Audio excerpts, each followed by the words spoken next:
The view of downtown Milwaukee from the State Fairgrounds, home of the Milwaukee Mile, where fans have been filing through the turnstile since 1912. All of them coming to watch the stars of open wheel racing. Today's group follow in the footsteps of Foyt, Andretti, Unser, and Rutherford. It is the stars of the Indycars at the Milwaukee Mile for 225 laps.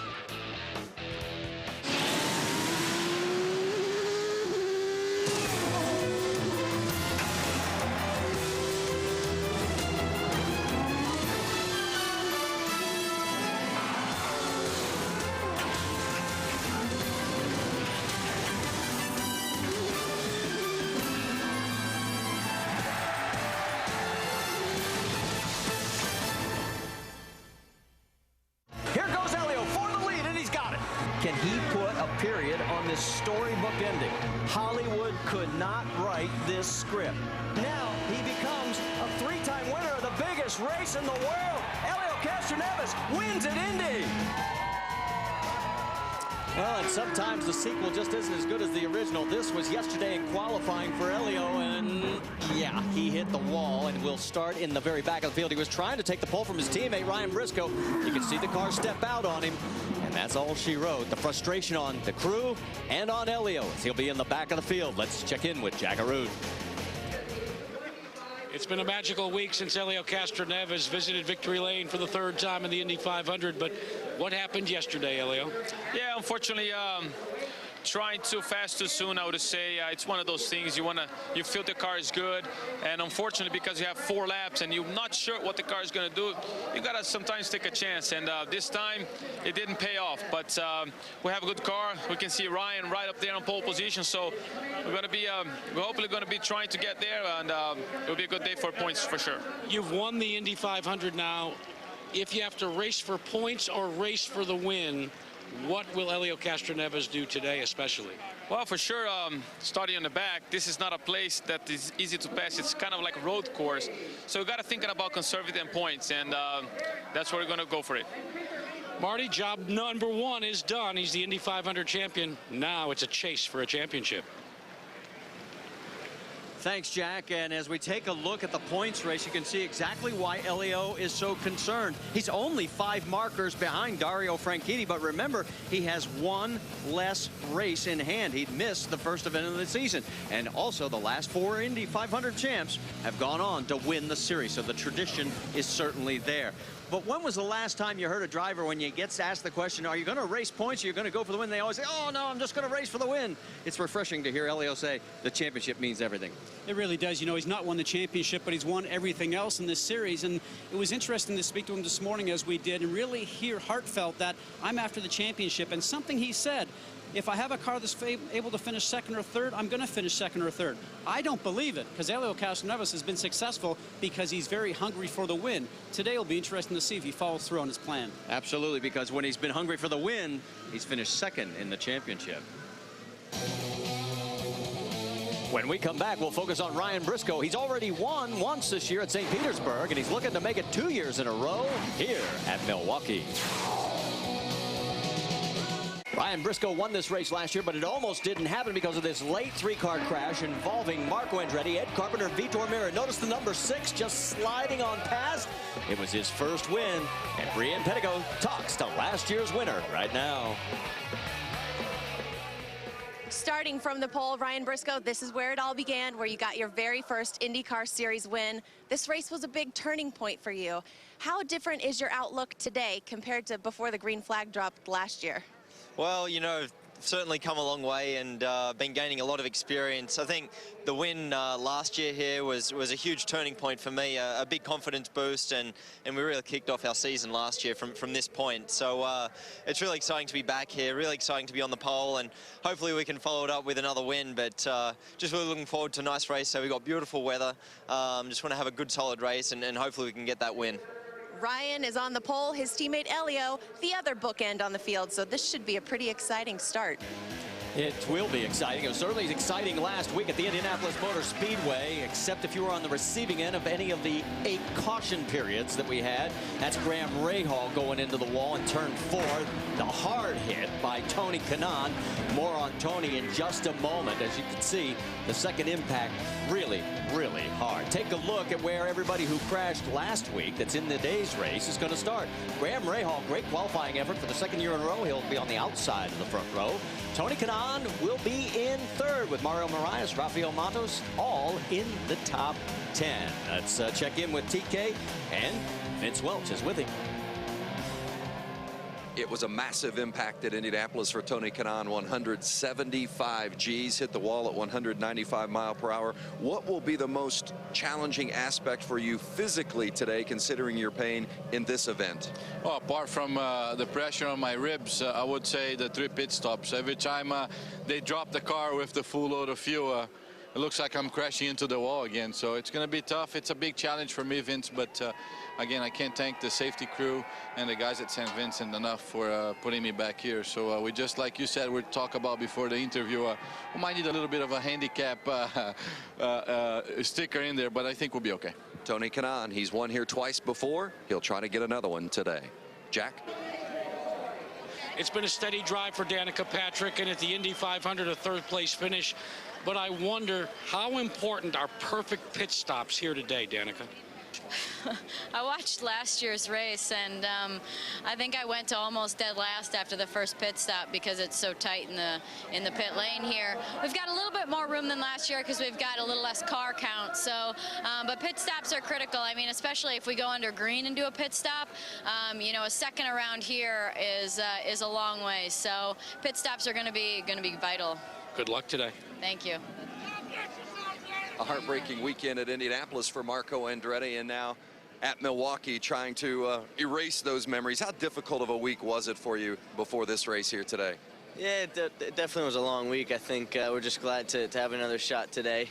You know, we love to be in the race car, you know, and have another shot at it. So, you know, we're hoping the Venom car is going to be pretty strong today because the majority of the weekend I really just worked on the race car, so we'll see. Where do things stand between you and Mario Moraes? Well, I just think, you know, both of us didn't want any part of that. We both didn't want that to happen. So, you know, it's no reason to really talk to him because if he didn't know I was there, he didn't know I was there. So he didn't want that to happen, neither did I. Marco Andretti looking for a better day today. Well, there was one other guy that we need to talk about, and that's Vitor Meira. You want to talk about a bad day. This is what happened in the pit lane fire. And what was most remarkable, other than the quick reaction from all the crew workers getting the flames extinguished, was the fact that Vitor went back out onto the racetrack. And maybe he shouldn't have, because it went from bad to worse when Rafael Matos and Vitor came together heading into turn number 1. And a ride like none of us have ever seen before. When we come back, we'll get an update on Vitor's condition and the man replacing him.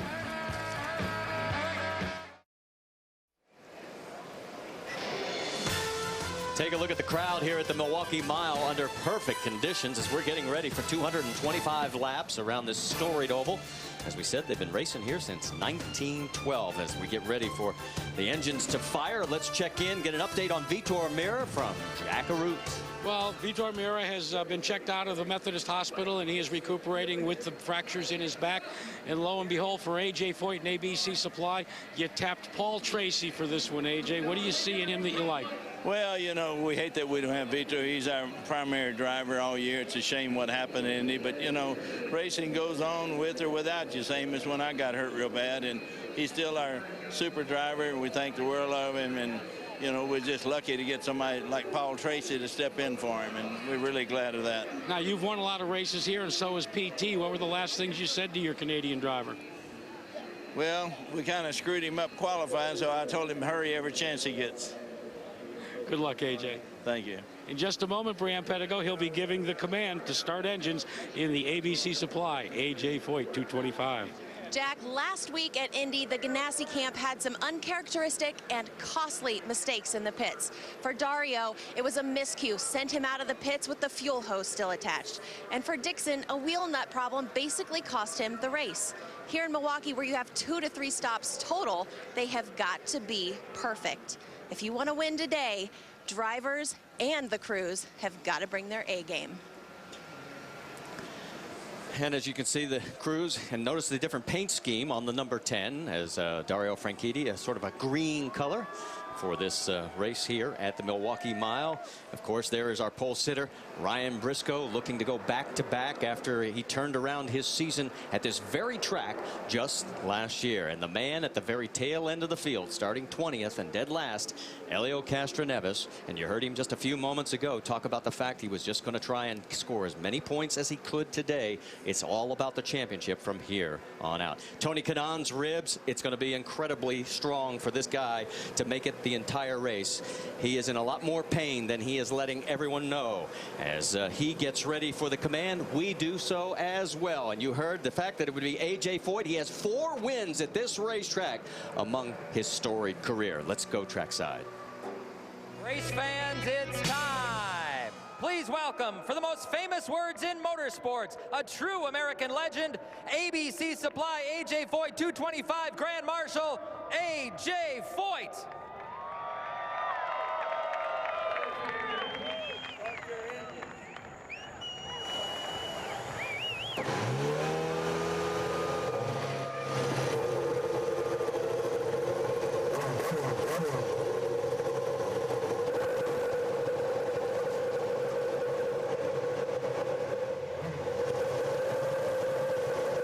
Looking into the eyes of Graham Rahal there, out the back now of the 21 of Ryan Hunter-Reay. The view from Danica Patrick's car as the engines all come to life.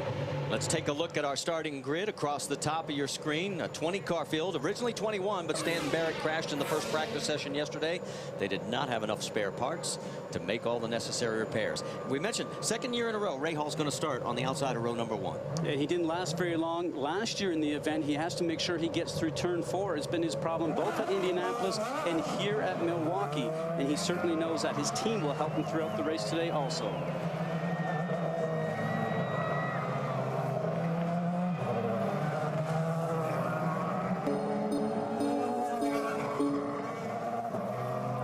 Pull off from pit lane, and it's a long way to the back of the field. And the number 3 of Helio Castroneves, as there he is, the last one to come out onto the racetrack. And it will be fun. We have an onboard camera with him, as there it is, and we'll be watching him try and carve his way towards the front. And we had that conversation with him this morning. On the original start here, you are not allowed to pass any cars in front of you until you go past the start line. It is a different rule for restarts. Once it goes green, you can pass a car anywhere on the race course. The hardship for Helio right now, being a race car driver, is that he's going to be so anxious to get going, he's going to have to make sure he waits until he comes all the way around to the start line before he takes that green. That's just one of our 7 onboard cameras for today's race. Let's give you a sneak peek at the other 6 that we have for you, and you can see across the top Dan Weldon, who finished second last week at the 500, third place finisher Danica Patrick, EJ Vizo, Ed Carpenter, Ryan Hunter-Reay, and Marco Andretti. So there are the 7 total, with Helio being the 7th in that mix, as we are just about ready to go green flag racing. Now we have 2 laps, as we've been told, before we go green. What we're going to do for you is we're going to do what we call a double box. You'll have a picture of what's going on at the front of the field, but we're also going to show you the onboard situation, and also from one of our high cameras of Helio trying to work his way from the very back of the pack. So hopefully we'll be able to capture both ends of this exciting start.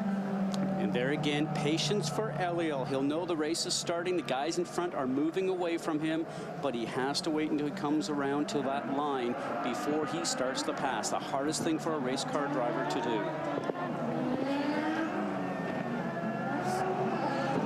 Here's the margin all the way back. As you can see, they haven't tightened up yet. Helio right behind alongside the bright yellow car of Ed Carpenter. Let's talk a little bit about Tony Kanaan. He's going to be starting 3rd today. He is in some severe pain. And he actually met with Dr. Mike Olinger to turn around and get a shot to give him some pain medicine. Hopefully that will last him for the 225 laps here today. He said, I may not be able to get out of the car at the end of the day, but I won't feel any pain inside of it. It's actually Torvol. It's an anti-inflammatory. It doesn't affect his driving capabilities. There's our 2-box setup with Helio's onboard on the right. The field forms up on the left. It is Ryan Hunter-Reay bringing him, or I'm sorry, Ryan Briscoe bringing him out of turn number 4. Brian Underway would love to bring him out of turn 4 as we get ready, and we are green at Milwaukee.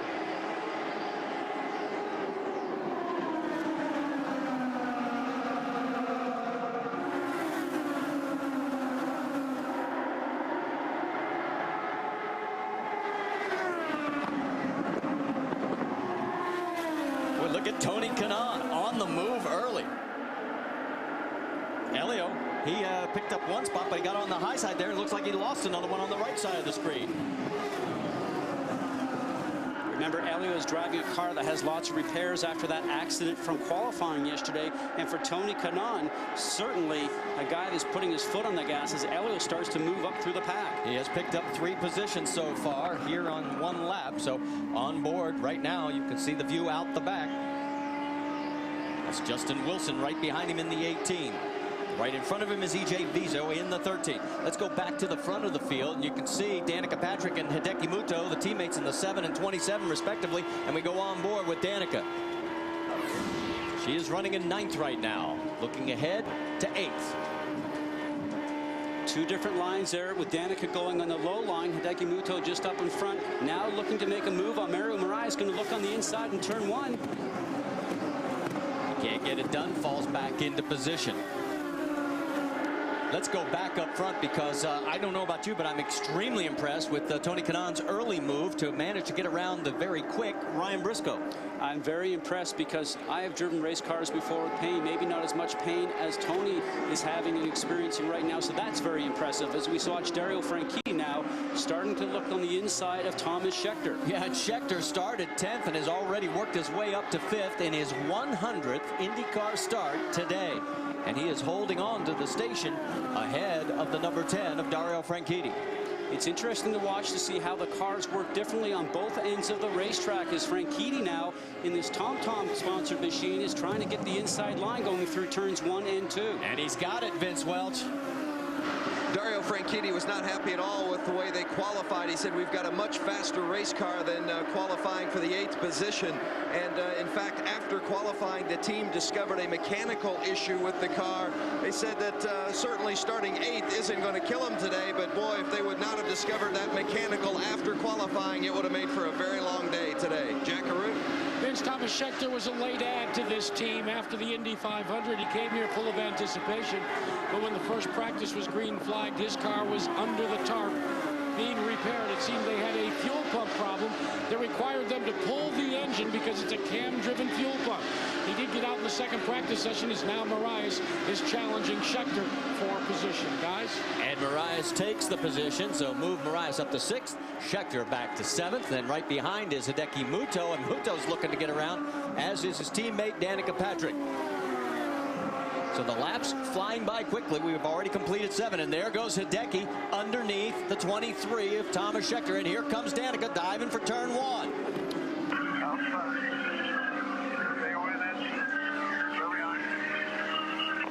And that's the spotters that you hear rating down to their drivers. They are standing up in turn 1, can see the complete track from their vantage point and giving them a little bit of help as Danica just dives on the inside of 3 and 4. Nice move. Well, she stuck it in there and made it stick and takes the position. So move Danica up a position to 8th, move Scheckter back to 9th. Take a look at Tony Kanaan. Second race that he's led this year. You know, Andretti Green has only led 15 total laps at the beginning of this event. We're going side by side.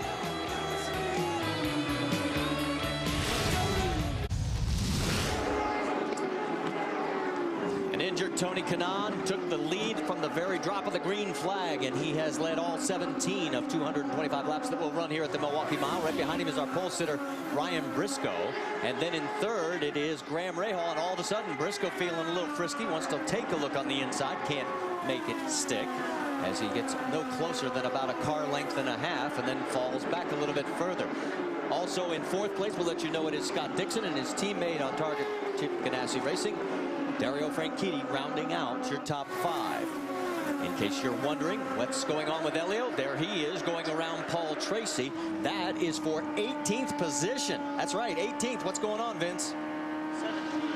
Elio Castroneves has not said anything on the radio in regards to how his race car is handling, but Tim Cindric, who handles the strategy for Elio, did come on and remind Elio a moment ago to use your tools. I think you would have expected Castroneves to move up a little bit quicker, but one thing when you're starting at the back of the field with a faster car like Elio has, got to be very careful to not get caught up in something nasty and into your day quickly. So Elio being patient here at the start. And we've got the leaders coming up on the two cars that are in the back of the field. They're battling for position, the 20 and the 14. Ed Carpenter gets around Paul Tracy, and Tracy right behind him has our race leader, Tony Kanaan. When I spoke to Ed Carpenter at driver's meeting this morning, he says, I know the car is not very fast, but I have to make sure I have an opportunity to stay in the lead lap. And you can see Graham Rahal right now trying to take advantage of some traffic up in front, Marty, and have a look on Ryan Briscoe. Can't get the job done, though, as Briscoe cuts back in front. Tracy gets out of the way and allows those two to continue through. Jack, you've got more on Graham? Yeah, Marty, just before the race, John Tazanicas, who calls the shots for Graham Rahal, took his young driver aside in the hauler and sat him down and preached to him patience. He tried to explain to him that what happened at Indianapolis is the exact same thing that happened to him 1 year ago here, that he ran out of patience too early in the race. He said, Graham, look, it's 225 laps. Some guys are going to pass you. You're going to pass other guys. He said, what you need to do is just ride out the first part of the race and then go racing with about 50 laps to go. They have constantly been on the radio reminding him of patience, especially in this heavy race traffic he's working in. And while all that was going on, Scott Dixon was able to get around Rahal and move into third position. So it is Tony Kanaan out in front by half a second over Ryan Briscoe. Then Dixon is a full second off of the lead. And a little bit further back, as you see, there is Danica Patrick going around the lap traffic of Paul Tracy. As Brienne, you've got more? Marty, lately, Danica Patrick and her team have been on a roll. She's the only driver in today's field that can say she's finished in the top 5 in each of the last 3 events in the IndyCar series. Right now, she's looking for a little more speed. They're already playing around with fuel position. She seems to be struggling a bit to get by her teammate, Hideki Muto. In fact, she radioed in just a moment ago and said, he's my teammate. He doesn't really need to come down in the corners. And take a look now as we go to the race lead, and Ryan Briscoe into turns 1 and 2 takes over the top spot from Tony Kanaan, and here comes Scott Dixon. Tony got caught out a little bit, lost a little bit of momentum that allowed Dixon to get past. And as the race has been progressing, you've seen 2 different lines between Ryan Briscoe and Tony Kanaan. And in that opportunity, Briscoe was able to take the lead. Vince, you've got more on Briscoe? One thing with Ryan Briscoe is, of course, when he came to the IndyCar Series, he was known more as a road course specialist. And it's interesting, this is definitely not a road course. It's an oval, of course. You know that, a 1-mile oval. But it has a lot of road course characteristics. And maybe Scott Goodyear could explain more about that. But one thing that Rick Mears reminded Briscoe of just before the start of this race, the wind is coming from a completely different direction. The car is going to be much freer in turn 2 today than it's been all weekend. And as we watch Briscoe right now from Ed Carpenter's car, Ed Carpenter is working as hard as he can to stay on this lead lap. Does not really have the car or the speed for it, but he knows that the leaders are coming, and I can assure you he's pedaling that thing as fast as possible. And Tony Kanaan's got his hands full a little bit further back with Graham Rahal. Rahal's looking to the low side. Still needs to tighten it up just a little bit more. That is a battle for third position on this 1-mile layout here at Milwaukee. And right behind Rahal, you saw the number 10 of Dario Franchitti. So Ryan Briscoe has now led 4 of 5 races this season. The only one he failed to lead was at Long Beach. And so as we get ready to send you to our local ABC stations, there's a look at the top 5 after 29 of 225 laps. It's Ryan Briscoe out in front.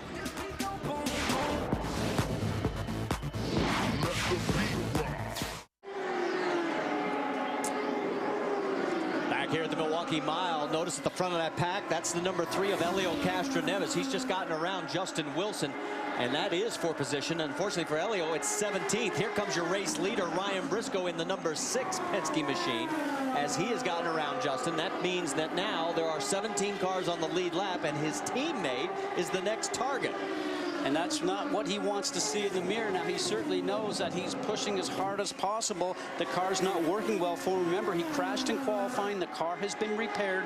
Did not get a chance to try it before he got back into the race here.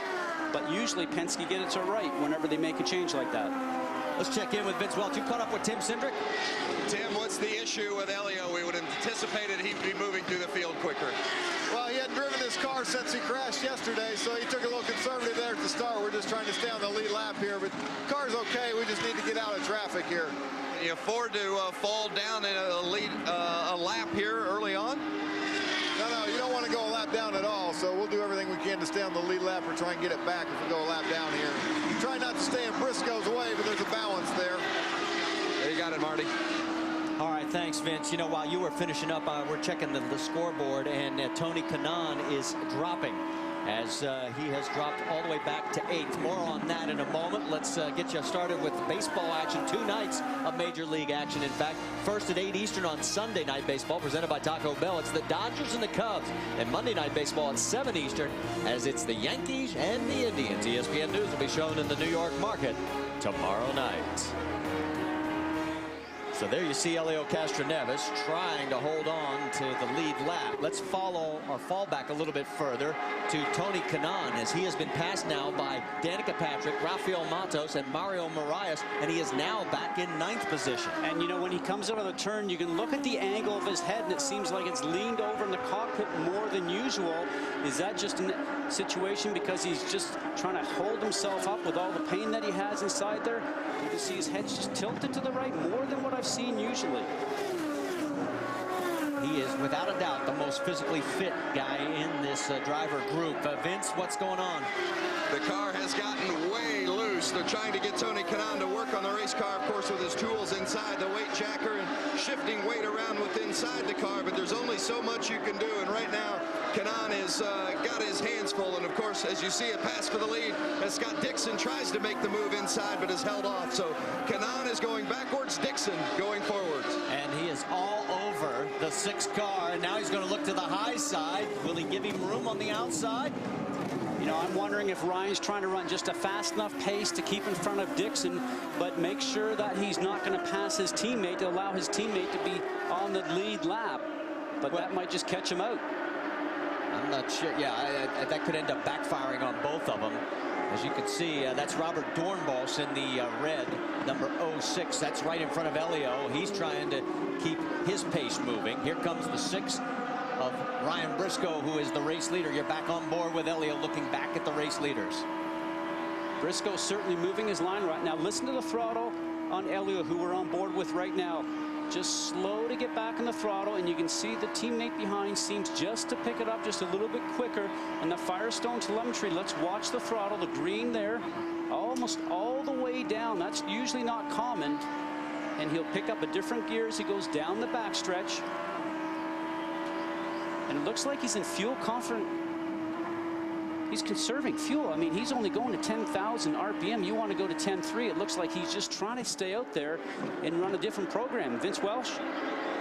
Tim Cindric just hit Elio on the radio and said, go to fuel position 1 if you have to. So obviously they're concerned with, as Tim mentioned a moment ago, the balance between dealing with Ryan Briscoe and also dealing with the rest of the field and trying to get position. But just as you mentioned fuel position, Tim Cindric was thinking fuel position as well. Because he was doing it as a driver also by not using 10,300 RPM and really short shifting into the next higher gear to help conserve fuel. Take a look at Ryan Briscoe. He goes around Robert Dornbos, and Dornbos now is a lap down in 17th, 16 cars on the lead lap. And there is Scott Dixon trying to get around Dornbos as well. Now remember, Robert coming over from Formula One. He is not real experienced on the ovals. While all this was going on, we can tell you that Graham Rahal has dropped a position. Dario Franchitti has gotten around him. There you see it as they come across the start-finish line. Not hard to miss him in that bright green TomTom GPS machine. It's nice and stands out nicely. Down the back straightaway, that's Paul Tracy right in front of the 9 of Scott Dixon. He takes the inside line. There is your top 5 after 47 of 225 laps. Ryan Briscoe is your race leader. He won here last year. Can he do it again?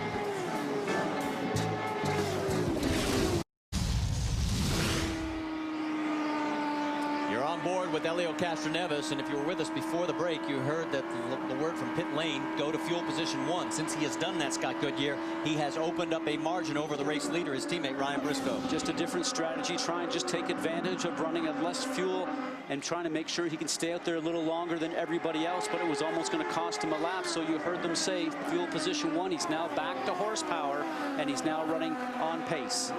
All right, a little bit further back, let's check in with Tony Kanaan as he is running in 9th place. And you can have your questions answered by our analysts with our Boost mobile mailbag. All you have to do is go to ESPN.com and search Ask the Analyst. And the reason we're bringing Tony Kanaan into this because he is our first question in our Boost mobile mailbag.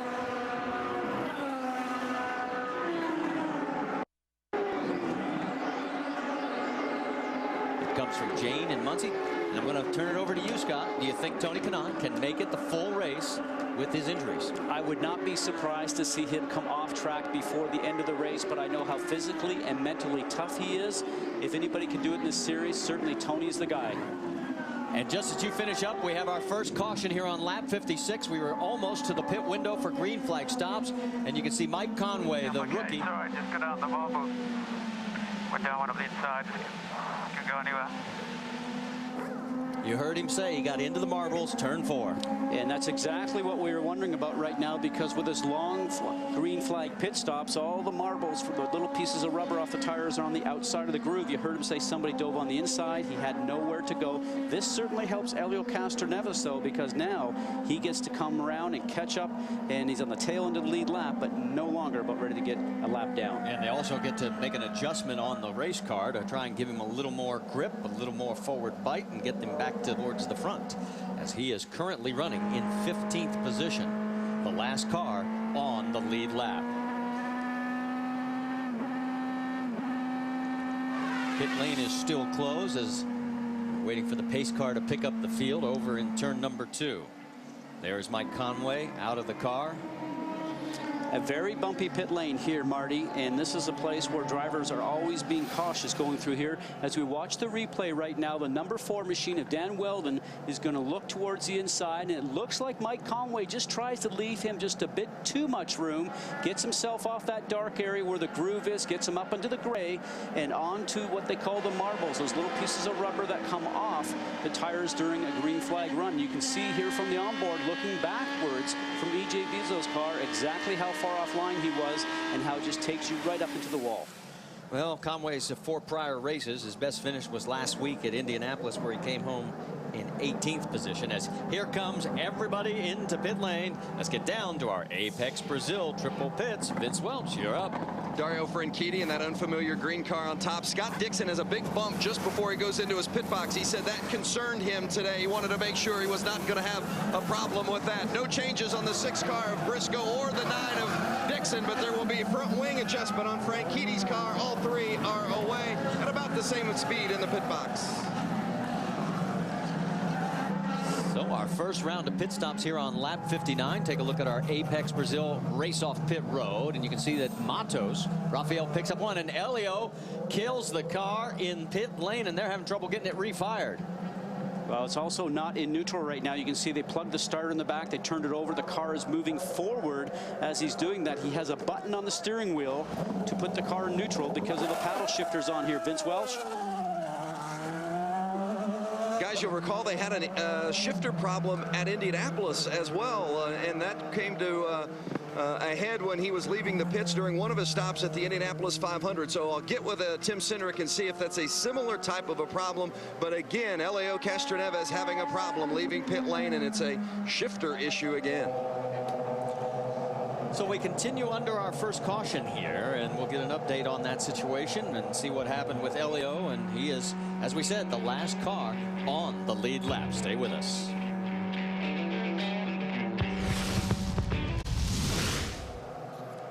We're under caution here at the Milwaukee Mile, lap 62 of 225. And let's talk about the motorsports calendar, because NASCAR now, the Monday roundtable on ESPN2 will be on at 5 Eastern. And then the NASCAR Nationwide Series will be at Nashville, presented by Pennzoil at 7 Eastern next Saturday on ESPN2.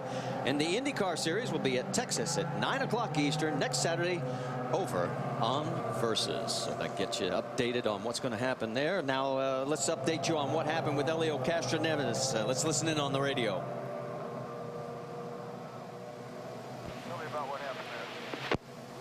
As soon as I went, I think I touched the throttle just a tiny bit because I thought we were ready to go. And when we were ready to go, I gave gas. Nothing there. Guys, that sounds a lot like the conversation they also had at Indianapolis, but I just asked Tim Cindric if it was the same problem they had at Indy, and he said no. He said we believe that it's just simply he didn't have the revs up high enough when it was time to go. We don't believe it's the same issue that we had at Indianapolis, but there's no question the start of this race has not gone the way Helio Castroneves and Team Penske would like. Well, as you see, Helio will tell you that, of course, Mike Conway's out of the race with the crash. EJ Vizo is still in pit lane. We'll be back with more after this message from our ABC stations.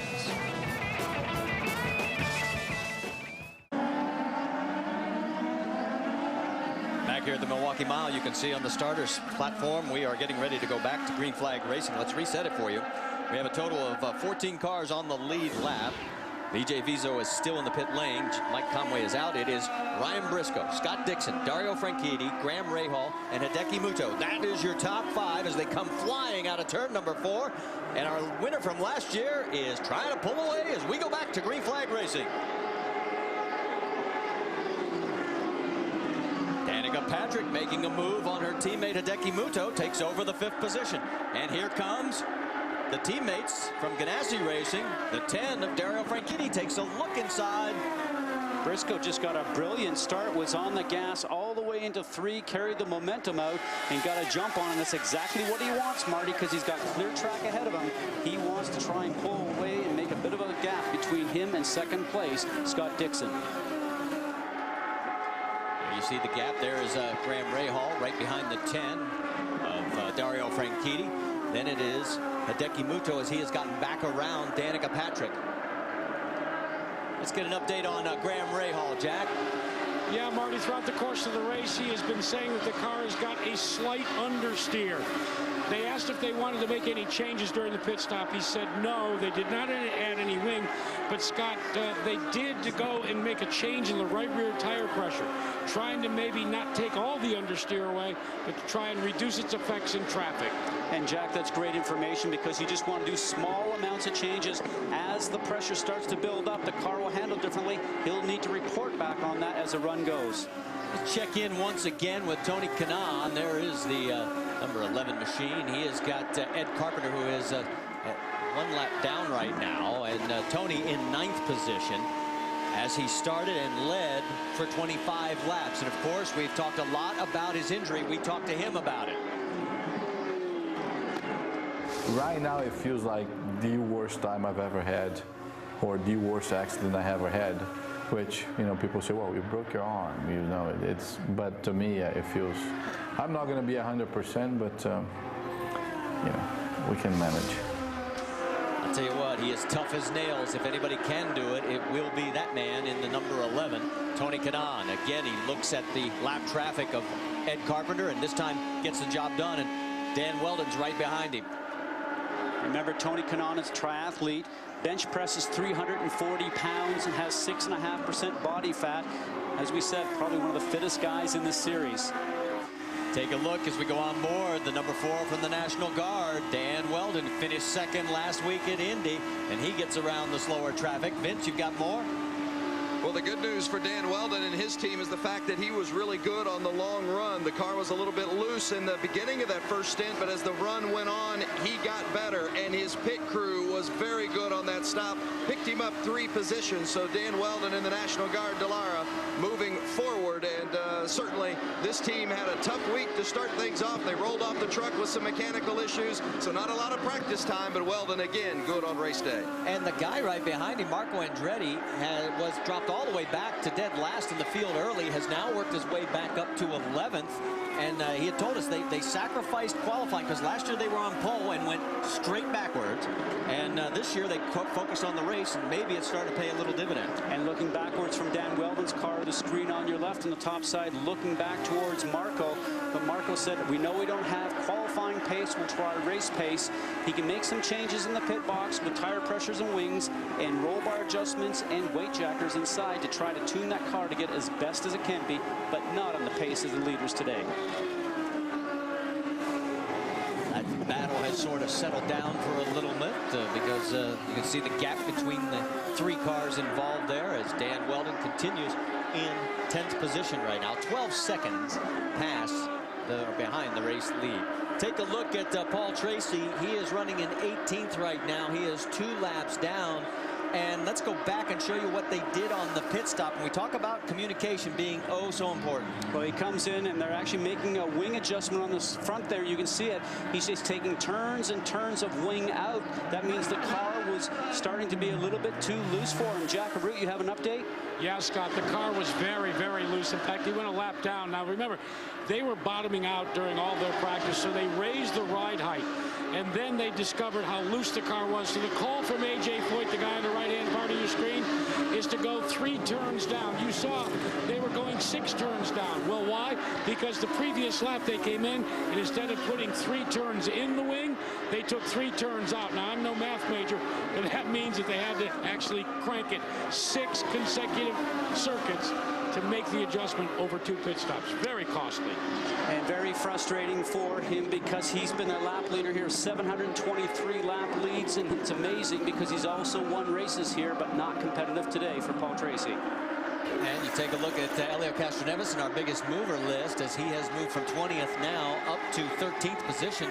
But he is the second to last car on the lead lap, and he is again finding himself 20 seconds behind the race leaders. In fact, if you look right back there, less than a straightaway is Ryan Briscoe coming on strong. He's got a lot of lap traffic between he and his teammate. On board with E.J. Vizo, who is now back out on the track after a very lengthy pit stop. He is now 12 laps down. Let's get more on Vizo's problem. Jack, what was going on? Yeah, Marty, it's very similar to what Helio Castroneves was experiencing during his nominal pit stop. The car just wouldn't go back into gear and come out of gear properly. They had a problem with the shifter. It took them that long to solve the problem, at least for now.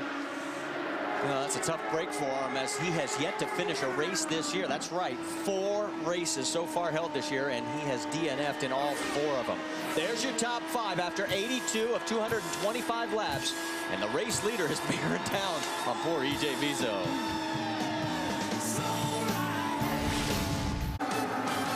Back here at the Milwaukee Mile, you're taking a look at our race leader. That is Ryan Briscoe. He has got a 1.7-second lead over Scott Dixon. Dario Franchitti's 3rd. Graham Rahal, 4th. Hideki Muto rounds out your top 5. We have a total now of 14 cars on the lead lap. Ryan Hunter-Reay being the last car on that lead lap. Scott Dixon right there. That's the lap traffic of Ed Carpenter. And a little bit further back, there is Graham Rahal. As you can see the margins now, about 3 seconds between Franchitti and Rahal for 3rd and 4th. Although it looks like Briscoe is walking away with this, everybody that's up there in the top 6 or 7 really has a shot at this because no doubt we'll probably see another yellow to pack this group up, and you never know what happens on restarts. ABC's Summer Smash Hit Wipeout is back with new obstacles, crazier contestants, and even bigger wipeouts. It's ABC's Wipeout, and it's Wednesday at 8 Eastern, 7 Central on ABC. Back here as we look at Ryan Hunter-Reay. Let's get an update on his situation from Brianne Pettigo. Marty, Ryan Hunter-Reay has a new spotter this year, and he's the spotter is new to vision as well. It's Glenn Packy Wheeler, who used to be Scott Dixon's spotter over at Target Chip Ganassi. Yesterday, Packy was helping Ryan follow the line around the racetrack that the leader, that the fastest guys on the track were following. So he's been helping Ryan a lot, finding better lines around this racetrack, and so far it seems to be paying off. But we got to remember, Ryan Hunter-Reay is not new to Milwaukee. Back in 04, when Champ Car raced here, he actually led every single lap from the green flag to the checker. So he knows how to get it done here. He just needs a little more help. And his help right now has to come from a yellow because he is oh so close to going a lap down. That's it, Leo. That makes it more interesting. You can hear the spotters. You saw them on your screen a moment ago speaking to their drivers as they go around the race course. And that was Great job, Ryan. Great job. And that's Packy Wheeler passing a message along to his driver, Ryan Hunter-Reay, in the IZOD machine, saying, great job. He's trying to keep him ahead of Ryan Briscoe. And he's coming all right. Here he goes. Inside. Inside. Inside. Clear. Back to Dixon. And already he's focusing his attention back to Dixon, who is in second place, coming up on Ryan Hunter-Reay. So Ryan goes a lap down. That means we have 13 cars on the lead lap, and we have yet to reach the halfway point. And the race pace has been extremely quick. We've had a total of 1 caution. But they're running laps in the 155 to 157 area. The fast speeds have been 162. So probably running a little bit of fuel conservation right now, I believe. You can see Dixon as he's trying to get around. Let's check in on the teammates from Andretti Green. There's Tony Kanaan and Marco Andretti. They are running 10th and 11th, about 15 seconds off the lead pace. 2 different styles, 2 different driving lines you can notice there. And is it a little bit because TK is injured, just trying to keep the pressure off his ribs, trying to lengthen that turnout and maybe not make the turn as sharp? Vince, you've got more on this situation? Well, when Tony Kanaan came in on his last pit stop, they made a tire pressure adjustment and also a front wing adjustment to try to make the front end a little less pinned because the back end was coming out, as you see Marco Andretti challenging his teammate Tony Kanaan. And when that front end isn't working and that back end's going around, or when you feel bad already and then you've got a race car that's not cooperating, it's really tough on you, as you see Kanaan hold off Marco Andretti. Brianne? Marco Andretti says that Milwaukee is a real driver's track that places a premium on race car setup. And it seems so far that the 26 got their setup right. On the last pit stop, Marco wanted 0 adjustments to his race car. This may not be the easiest track to figure out, but if you get it right, it'll reward you. Thank you, Brianne. As we're going to show you the Firestone telemetry, and we were talking earlier about how we saw Elio saving fuel. Doesn't look like he's saving any fuel. Well, he's just trying to keep ahead of the guys that are coming up behind him. And as you watch this Firestone telemetry, watch the throttle and watch the gear shifting all the way from 4th to 5th, and watch the G-forces in the car that's up front, and that's exactly what Kanaan's going to be feeling, up over 3 all the time, twice a lap for 225 laps around here. Very difficult. Now, not only that, but this track is bumpy, so every time he goes over a bump, and especially the one at the start-finish line, boy, he can feel that. Watch the gear changing now. He's all the way down to 4th in the turns, up to 5th, and then to 6th. So these guys are driving using 3 top gears, not much of a split between 4th, 5th, and 6th. And that's because, as Vince Welsh mentioned earlier in the show, this racetrack drives like a road course in a sense, because the turns are tight. Very different from where we'll be going in a week's time at Texas, which is a high-banked 1.5 miles. And Vince, I know you might be a little busy down there. If you can answer this question, has Tony said anything on the radio about his physical condition? He has not at all mentioned discomfort in regards to his physical condition. He's mentioned some discomfort in regards to how his race car has been handling at times. But Tony Kanaan has not mentioned anything about the fact that he is uncomfortable in the race car. He did tell me before the race if there's one oval track that he would rather not drive under this current physical condition, it would certainly be Milwaukee. It's a track that puts a lot of pressure on that sore part of his upper back every time he makes a turn here. All right, so as you can see, he soldiers on, got around Paul Tracy. Tracy is 3 laps down. Let's check in on the race lead because it's no longer a situation. Well, again, looks like he's trying to help Elio stay on the lead lap. Castroneves in 13th, but he's got to be careful, Scott, because look who's coming up 2 cars back. Lost momentum and allows an opportunity for Dixon to have a look on the inside. And at this point in time, you have to think that Castroneves is not going to be able to move up through the field. So you just have to say, sorry, buddy, this weekend's not yours. I got to pass you and move on. Scott Dixon and Dario Franchitti. And Franchitti has now given Dixon mirror full as he has pulled closer to this now 3-way battle for the front spot. And boy, Briscoe's trying to be a good teammate here. It looks like he's trying to help Elio as much as he can, but Elio well off the pace. Oh, and you saw just the back end step out a little bit for Briscoe there. So right now the tire wear is starting to come into play and the track's starting to get greased up a little bit. He has to time this perfect so he can slingshot himself past Castroneves without putting himself in harm's way.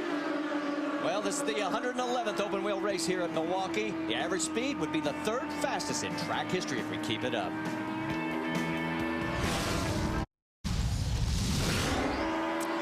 Back from side by side, you can see that Scott Dixon has had his hands full with Elio Castroneves. After Elio goes a lap down, he is in 12th. We have 11 cars on the lead lap, and again, Dixon cannot get around Elio, who is trying to get around the 14 of Paul Tracy. And all it's done is allow Briscoe to open up about a 1.5-second lead.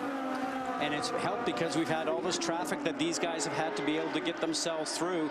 And Castroneves has done a good job maneuvering through that. And Dixon on the backside in the number 9 target machine is trying to take advantage of that, but never been able to make it work. Take a look at Marco Andretti.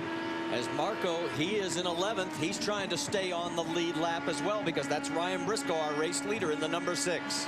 And you can see the back end of Briscoe's car again just weaving, and every time he ends up slicing behind a car in front, he loses the air over the car and the car starts just to move around. And lots of traffic now. Andretti does a great job of getting through on the outside. Can Briscoe make it through? We can tell you that Ed Carpenter has pulled into pit lane as he has gone about 55 laps, and he is 3 laps down in 17th position. You don't miss anything over on the right side, as you can see, as Elio Castroneves is caught back up to the race leader, the number 6 of Ryan Briscoe. But we're not far away from having some hopeful green flag pit stops right now because it's just about 58 laps since they were in last. So we're looking at a fuel window coming up. Speaking of the pit stops, as you can see, Scott Dixon finally gets around Elio Castroneves. Let's check in on the GoDaddy.com rules of racing. And it has to do with pit stops. Well, 60-mile-an-hour pit speed limit. You have to adhere to that on the entrance to pit lane all the way through. Get your service work done, and out you go. 6 crew over the wall to change 4 tires and add 22 gallons of ethanol fuel. Not mandated for 22 gallons. You might short fill, but it's up to the team's discretion. And all service work must be performed in the pit box, those white lines that are around your designated pit box. Otherwise, a penalty could be against the team that comes into that infraction. Take a look again at the race leader, Ryan Briscoe. Let's get our whole crew involved in this. Let's go up to speed. Vince Welch, you're up. Well, the leader of the race is Ryan Briscoe, and Roger Penske just radioed to him and told him when we come in for our pit stop, we will make no changes. That gives you an indication of how good Ryan Briscoe's car is. And he said to have a good race here, yes, you can hustle it around as a driver, but first and foremost, you got to have a good car, and Briscoe's got that again today. Remember, he won this race last year. Scott Dixon, very frustrated that he couldn't get around Elio Castroneves, felt as though Castroneves was blocking him a bit, but Dixon now says that he is feels as though he's got some good potential to make that run, but we've got pit stops coming, and that team is very good on pit stops. In the 3rd position is the 10 car of Dario Franchitti, and Franchitti, remember, felt as though they had a better car than what they qualified, and it has raced well here today. Dario did not run here last year, but he has had some good runs here in the past. In fact, a win and 2 seconds in his last 4 runs at Milwaukee. Jackaroo? Well, for Graham Rahal, it's wait until lap 133. He likes his car. He's been exhibiting patience. They hope to make their final stop, Brianne Pedigo, on lap 133. Pack it full of fuel and then bring her home. Right behind him in 5th position is Hideki Muto. Early in the race, he was complaining of a loose race car, but on that first pit stop, they made a slight tire pressure adjustment that seems to have done the trick. He's been happy ever since. He was fast all day in practice, and he's been fast all day so far. Jack? Rafa Matos driving for Jay Penske in the Lutzo Dragon Special, sporting new color scheme, dedicating this race to the U.S. Marines. But Matos complaining of a car that is a bit loose. That's not what you want here at the Milwaukee Mile. Bree? Danica Patrick currently in 7th position, complaining that her car is loose in traffic. On that first pit stop, they went back and forth, opted not to make a front wing adjustment that could have helped with that.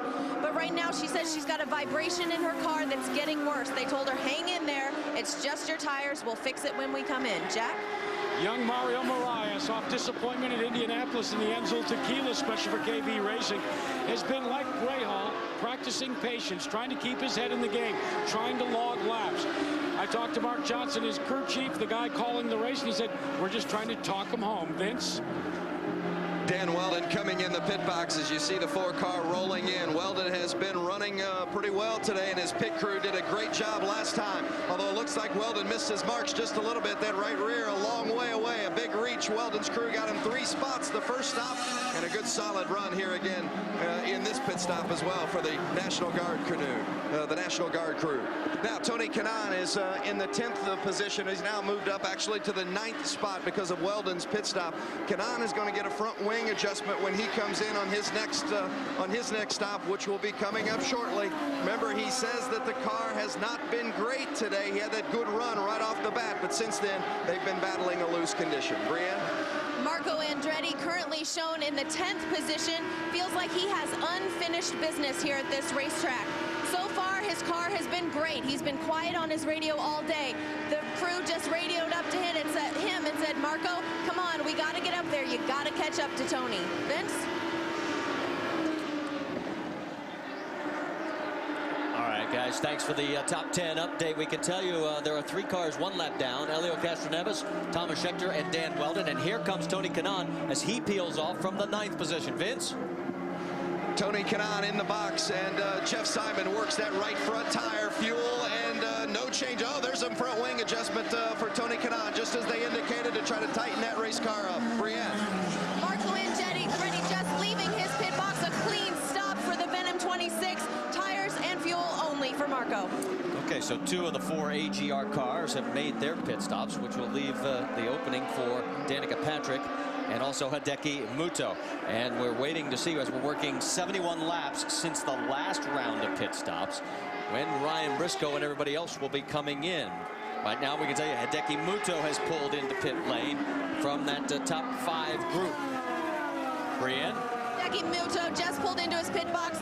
Tires and fuel, they do not expect any adjustments. They're holding him, waiting to give him the signal to go, and he is out. Took him a little bit longer than his teammate. 10 car also of Dario Franchitti is now into pit lane. Vince, he's heading your way. Yes. The 10 car of Dario Franchitti in the pit box. No changes for the Tom Dallara, and they have had a good run today, and Franchitti believes that he had a race car that could win this race today, but he said we've got to have some good luck along the way. So far, so good. I can tell you that's Rafael Matos pulling out of pit lane. On the left side of your screen, you see that everybody else that has yet to stop is setting up. So right now, as we're waiting for everything to cycle through, here's the battle for the race lead. Who's going to blink first? Briscoe in the number 6 or the 9 of Scott Dixon? It looks like it's going to be Briscoe. He's pulling down. Dixon's staying out. No, Briscoe's in a situation he doesn't want to come in behind a slower car, but that's the situation he faces right now. 60 miles an hour. Also, we can tell you Graham Rahal is in pit lane as well. Jack? For Graham Rahal, this they hope will be the final stop. So watch the fueler. He needs to pack the fuel all the way in. They've been trying to control fuel. Let's go to Vince. The 6 car of Ryan Briscoe, no changes as Roger Penske encouraged him to be smooth in and out, and he was indeed. And Brienne? Danica Patrick in her pit box right now. We were waiting to see if they were going to make an adjustment to help her out with that understeer, and it does not seem like it has happened. But unfortunately, Tony Kanaan is smoking, just pulled through Danica's pit into his own box. Tony Kanaan problems. They're getting him out of the race car as the smoke is billowing from the back end of the car. So Kanaan is getting out, but I can tell you this is the real problem with Kanaan because of his physical situation, is getting out of the car. And you can see he's got to be helped from the machine, from his crew members. He's done for the day. So the man who won here 2 years in a row has now, the last 2 years, not finished this race, in a tough break for Tony Kanaan, as smoke still billowing from the engine compartment. As you see, Dario Franchitti is now your race leader, as we're waiting for all the pit stops to cycle through and sort everybody back out. Do you realize last week in Indianapolis we had absolutely 0 green flag pit stops? That's just the way the cautions fell last week, but not so this week, and pit crews have played an essential role again. Well, Franchitti's done a great job in his crew right now, and Briscoe's in pursuit, and right behind him is Dixon. So it's all spread out now, clear track ahead. So where are they on fuel monitoring right now? Is 100% fuel and looking forward, or are they going to try and conserve just a little bit? We'll watch the speeds and let you know how they're going. But that last speed for Dario Franchitti was up almost just over, well, over 160 miles an hour. Boy, look at Tony Kanaan. The Iron Man of this series, as far as physical fitness, is spent. Vince? TK, ultimately, what happened there? Oh, I don't know. For sure he's on fire, so I don't know what happened. How was the condition of the race car prior to the pit lane incident here? It was a bit loose, but it was coming back at us. But it is what it is. We can't afford to lose races like this, and it's going to cost us in the championship for sure.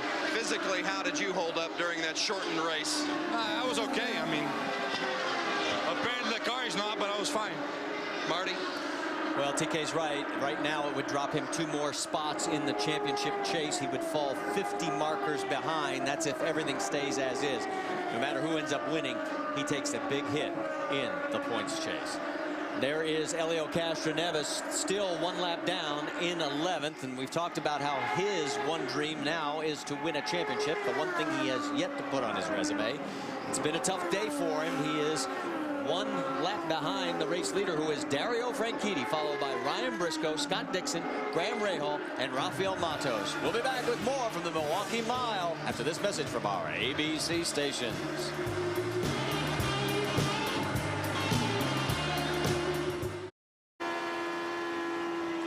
Swing away with ESPN for 2 nights of Major League Baseball action. First at 8 Eastern, Sunday Night Baseball presented by Taco Bell. It's the Dodgers and the Cubs. And then Monday Night Baseball at 7 Eastern as Alex Rodriguez and the Yankees roll into Cleveland. ESPN News will be shown in New York Market tomorrow night. Back here at the Milwaukee Mile, we have 147 of 225 laps completed. Let's take a look at our Firestone lap leaders, as Dario Franchitti now has led a total of 13 laps. We've had 4 different leaders, 4 lead changes, and Ryan Briscoe picked up the 1 bonus point for being on pole, and he is locked in to get the bonus point for leading the most laps, Scott. And you have to say, great job for Franchitti and his team as we're looking out here from Marco Andretti's car. Great vision point here. But for Franchitti, a great in-lap, great pit work, and a great out-lap to take the lead in that last round of pit stops. Now look at the suspension that we're viewing here right now. The upper and lower control arm, the front wing that you see just above that. See how much vibration is going through that on Marco Andretti's car. Firestone tire there on your right-hand side. Remember, we're seeing over 3 Gs on these cars as we're going through the turns. A lot of stress on all these parts and on the tires. It's amazing that these cars can just continue this lap after lap. See, Marco is pulling closer to Mario Moraes. They had, of course, that big first lap incident last week. That is a battle for 8th place on the racetrack. We can tell you that Van Weldon has just gone down a lap. He's in 10th, so now we only have 9 cars on the lead lap. There is your race leader coming up quickly on the 26 of Marco Andretti. Now Marco certainly knows that, because he can look in his mirrors and see that bright color of Dario Franchitti's car. Also, his team will be telling him over the radio the leader is coming up from behind. He does not want to go a lap down. Right behind Franchitti, that is Ryan Briscoe in 2nd place, Scott Dixon in 3rd. You're back on board with Marco. You mentioned Marco Andretti and Mario Moraes, and we've talked to both of them here about their incident last week at Indy. And Mario Moraes said, I sent Marco a text, did not get a reply. So I think that really tells you where they sit on this issue, Marty. And Marco said he did not receive the text. So, yeah, I think you've got the general gist. Take a look as here you go. Briscoe trying to go underneath with lap traffic. Robert Dornbos in front, and he takes the lead again away from Dario Franchitti. And here comes the 9 car of Scott Dixon.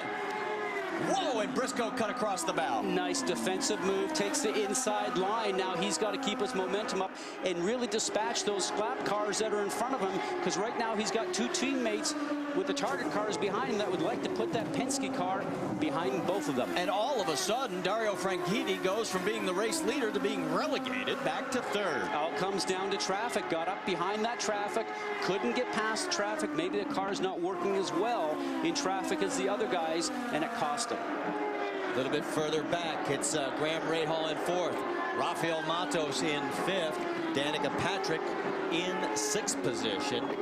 She is now 17 seconds off of the lead pace. Let's see what's going on her onboard. Now let's watch her hands here and see how she controls the car. It usually is an indication of how well it's working for you. Well, you can see a lot of input from that steering. We talked to her about what it takes to have a good car on a short oval. Man, there's nothing more fun and rewarding and exciting than having a good car to short oval. I mean, and to be flat around a short oval feels so good. And it's actually kind of easy. I mean, if you can get to the point where your foot never comes off of that throttle the whole way around, and it normally only happens in like qualifying or something, or new tires, but you know you're dialed in, and man, it makes the racing so much more fun. Her lap times right now are holding very consistently, as she has just turned a very quick lap. She's actually quicker than the race leader. In fact, quicker than anybody else on the track the last lap. But she goes around Ryan Hunter-Reay, who is several laps down in 12th. So there you see the top five after 158 laps. Stay with us here at Milwaukee.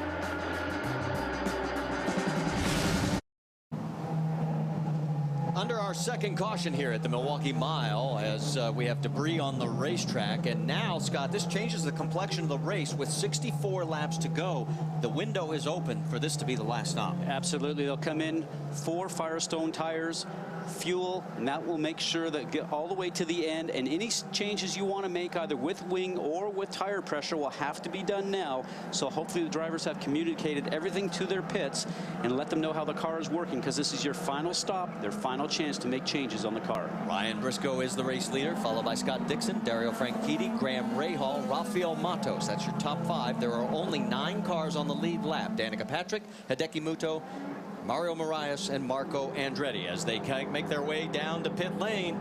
This is what we always call the money stop, and they're heading towards you, Vince. Well, and you had to know it was coming during this race. You always seem to get this stop where you got to make a flawless stop at the finish. You see Franchitti's car, the green one. He is the first in line because Castroneves decided to stay out.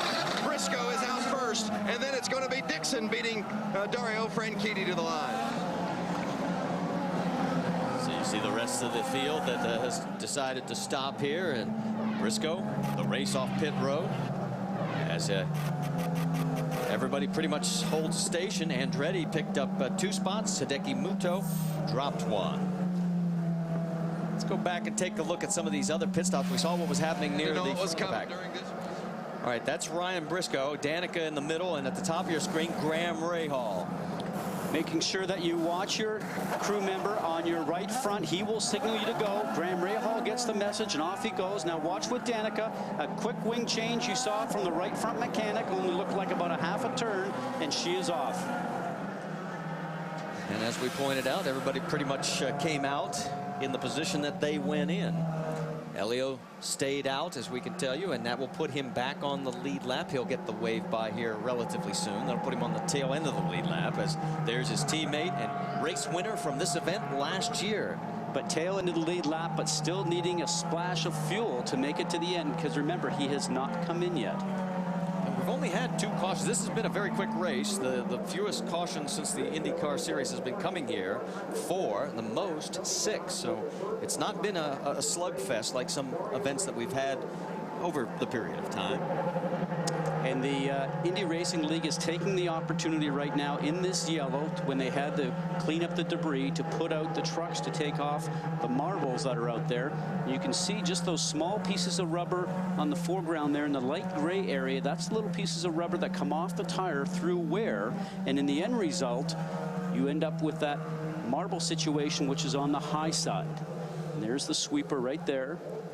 And And they'll leave him out there for maybe another couple of laps to clean off, to make the racing line wider. Instead of a one-groove track, we'll then move off to being a two-groove track.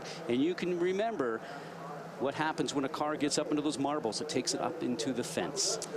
Well, while we've got a moment, let's tell you about Thursday, because Jimmy's jumping into prime time with the all-new NBA Final Special. Superstars Will Ferrell, Denzel Washington, Jack Black, Dwayne Wade, Eminem, many more. Jimmy Kimmel Live, game night, starting Thursday at 8 Eastern, 7 Central after Game 1 of the NBA Finals on ABC. Well, as you can see, they continue to sweep the racetrack, trying to get as many of those marbles up before we go back to green. We're now down to 60 laps to go. We've had 4 different leaders if you're just joining us here. We've had a total of 5 lead changes. 2 cautions for a total of 16 laps and counting. As we mentioned, a total of 10 cars now on the lead lap, with Helio Castroneves eventually on the tail end of that lead lap. And then we have 2 cars that are out of the race. Mike Conway in 20th and Tony Kanaan in 19th, when he had that problem in the pit area where the engine compartment caught on fire, but they extinguished it. TK is out and he is okay. Waiting for the wave by. There you see Helio. He is right behind the pace car, and then there is your race leader, Ryan Briscoe. And since he stayed out, he will get the wave by here momentarily, and that'll give him a chance to circle around, get back at the back of the pack. And the reason he's so close to the pace car is that he's letting the pace car break the air in front of him, and they feel sometimes that might just help you gain just a little bit of fuel advantage, better fuel mileage. I'm not convinced that it does, but that's what they think. Now let's go back to the race situation we had a while ago, where you saw the 2 teammates with Helio Castroneves in the lead, and then here we go right now with Briscoe on the inside. Outside, still outside, outside, outside, still outside. You're clear, clear. Good job. We'll remember that one. We'll remember. I got you. Good work there, buddy. Now that last radio part of the transmission is Tim Cindric giving a message along to Helio Castroneves saying, you know something, we'll remember that one. They're teammates, Marty, but you run separately within the team itself. And that was what we talked about before, speculated that Ryan for the longest time was trying to help Helio and keep Helio on that lead lap. And then finally got to a point where Ryan just went, you know what, I can't do that any longer. And to let you know where Helio stands on fuel, he pitted 34 laps ago. Ryan Briscoe, the race leader, pitted 6 laps ago. And remember, we're eating up a lot less fuel here under these caution laps.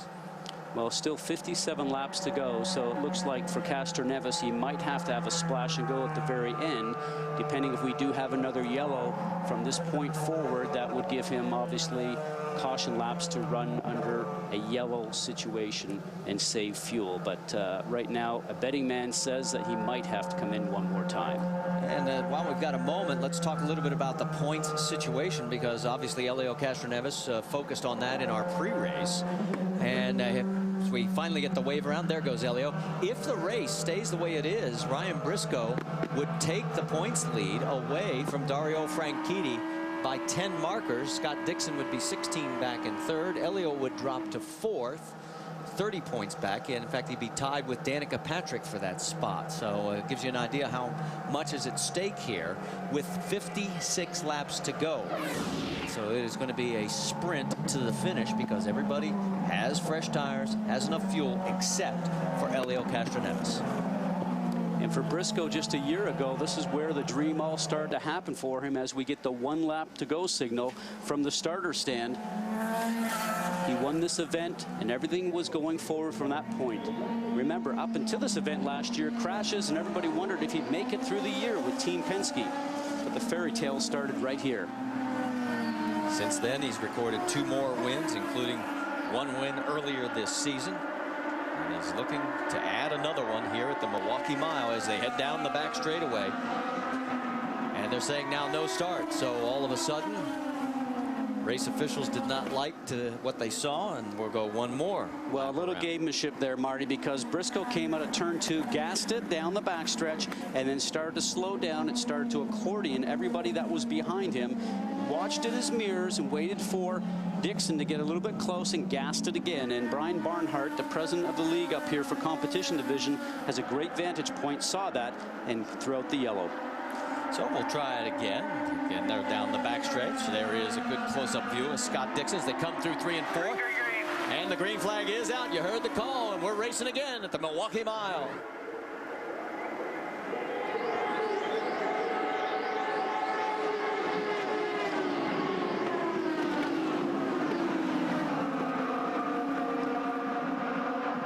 Down the back straightaway. Briscoe has about 4 car lengths, maybe 5 on Scott Dixon. Dario Franchitti another 4 to 5 lengths behind. And the top 3 are trying to check out on 4th place, Graham Rahal. Rahal's got his hands full with some lap traffic.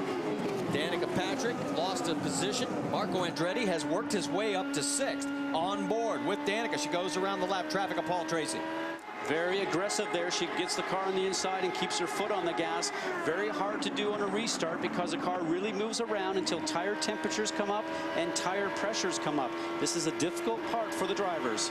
That's Marco Andretti right in front of her there. She's going to take the inside line. Oh, 3 wide won't work here. Discretion the better part of valor, and she backs off. And that allows Marco to move around and open up a little more space over Danica. Well, Rafael Matos is right there in that mix also, and he's trying to keep his position. He sees what's up in front, and he sees right now Danica's starting to have a look down the front stretch and sticks her nose on the inside, and she'll get it because she gets an opportunity to box out Matos because of the traffic ahead.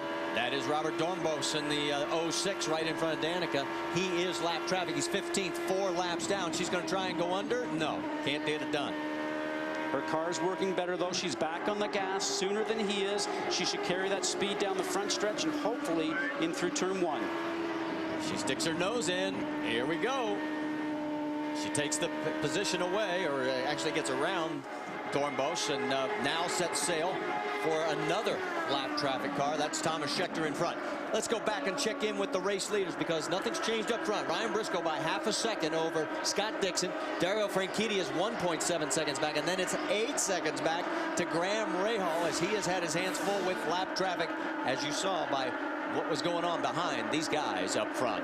48 laps to go here at the Milwaukee Mile. Stay with us.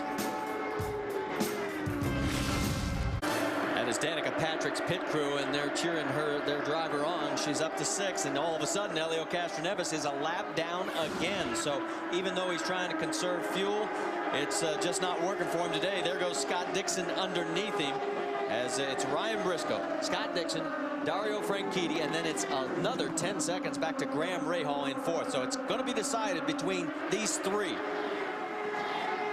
And for Castroneves, he'll move from 2nd to 4th in the points championship if he just remains where he is today. So not collecting points in the fashion that he had dreamed about at the beginning of the start of the race.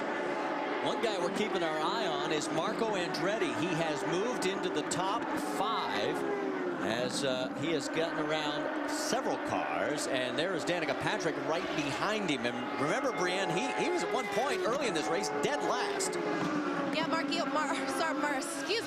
Marco Andretti and his team really took a gamble this week in not practicing qualifying setup. They only practiced race setup. They said it doesn't really matter where you qualify here if your car's not strong enough to keep you there. And so far, that risk has really paid off for them. They keep reminding Marco, keep using your tools. So far, it seems to be working as he's stretching out his lead on teammate Danica Patrick. And he is about 1.5 seconds behind Graham Rahal for 4th. And there is Michael, who calls the shots for Danica's car. And there is Danica, and that's the view she has of Marco right in front. It's got to keep clicking off the laps here, but because those leaders are right now about 12 seconds in front of him, he hopes that there's another yellow so he can then get in touch with the group that's up front. There's the view from outside, and as we said, now the gap is now down to 10 seconds between this group and the race leader. So they are actually running some very solid laps. Oh, and EJ Vizo, we told you how many problems he has had this year. He has yet to finish a race, and it looks like he has white-walled the right side. That's the word we're getting from our spotters, and the caution is not out. So we are still under green flag conditions as he is on the warm-up lane through turns 1 and 2. Smart move by him to get off the traffic lane in the turns. Their team had an interesting program going on this year. Since the beginning of the season, it's combined 107 pounds lost by the group on a fitness program by Herbalife. There's your race leader on the right side, the number 6. That is Ryan Briscoe coming up on Paul Tracy. It's not been the kind of day Paul has wanted with his debut with A.J. Foyt Racing. Tracy is 17th, 5 laps down. Now, who gets through this traffic? Ooh, better could determine who wins this race. Remember what happened late last year with that 3-car crash involving Andretti, Vitor Meira, and Ed Carpenter. They do not want a replay of that. So far, Briscoe has cleared Tracy. Here comes Dixon in the number 9.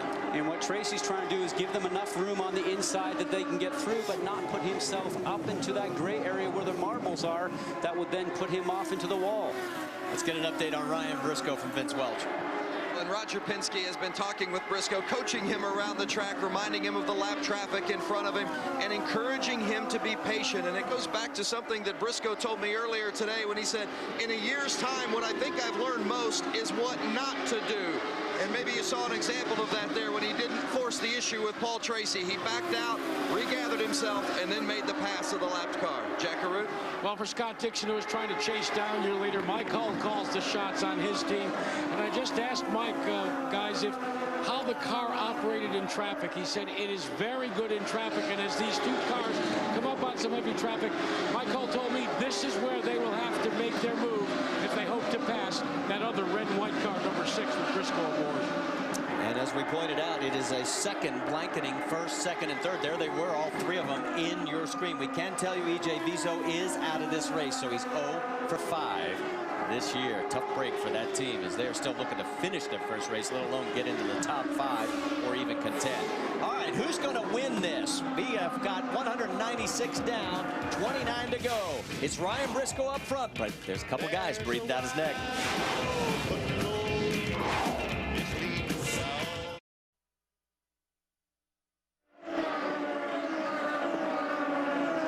Great thing about side-by-side, you didn't miss the pass. A change for the race lead.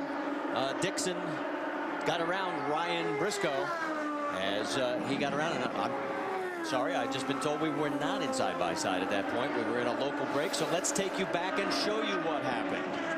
Briscoe, the number 6 machine, got slowed up by the 23 of Thomas Schechter, and the number 9 in the target machine, Scott Dixon, takes advantage of that, Marty, and a nice pass for the lead. And we heard earlier from Vince Welch that it was going to be in traffic if they could make the move, and Vince, that's exactly how it played out. Well, and Roger Penske had been complaining to the IndyCar Series official down here on pit road for some time, trying to get race control to get Thomas Schechter, the lapped car, to let Ryan Briscoe go by, believing that Schechter was holding Briscoe up.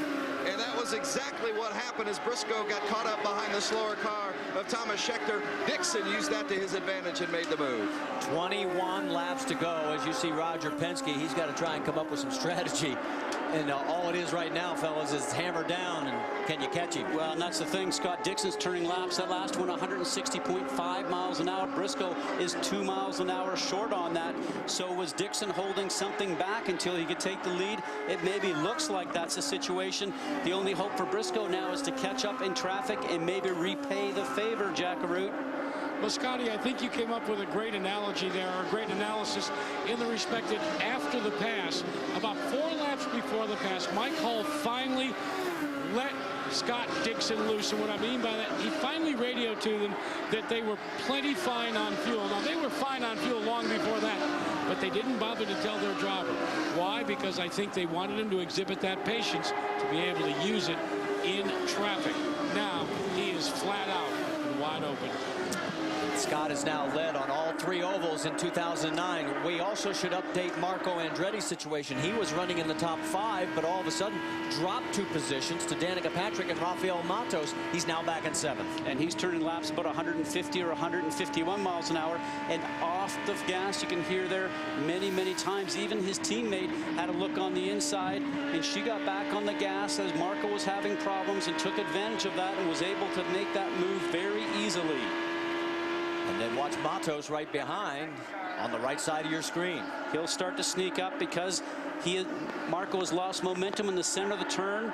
And Rafael gets out of the turn quicker and dives going into the turn. Now, for me, it looks like the car has gone off for Marco Andretti because he's not comfortable carrying the speed into the turn. Brienne Pedigo? Well, Scott, I just spoke to Kyle Moria, who's Marco's strategist, and he says that Marco's battling a lot of understeer right now. So they keep urging him to use the tools that he's got inside the car and see if he can correct it at all, because obviously they're not coming in again. All right, thanks for the update, Brienne, and we'll keep our eyes on that. We'll also tell you there are only 8 cars on the lead lap, and Helio Castroneves is in pit lane. Vince? Well, he had communicated with Tim Cindric that the car was not handling to their liking, and they talked about a wing adjustment. They did get that front wing adjustment made, and just enough fuel to get to the end for Helio. He is now 2 laps down in 11th position, and may lose a spot to Ryan Hunter-Reay, who is also 2 laps down, depending on where they shake out through this stop. Meanwhile, let's check back in with the race leader. There is Scott Dixon, 2.8 seconds in front of Ryan Briscoe. And Ryan Briscoe's led the most laps. Scott Dixon's led the fewest of the Firestone lap leaders that you see there. But I'll tell you something, right now, he's in command of this one. And Briscoe's not going to lead the lap that he wants, which is the last one, as he's trying to fend off a battle right now from the number 10 Tom machine of Dario Franchitti. Franchitti took a look on the inside, can't get it done. That is Mario Marias, who is a lap down in 9th, right in front of these two. And Marty Dixon right now is starting to turn laps 4 miles an hour faster than Briscoe, who is in 2nd place. So no doubt, as Jack Arute mentioned, he's now got full fuel and he can put the pedal to the metal, and he's able to drive away.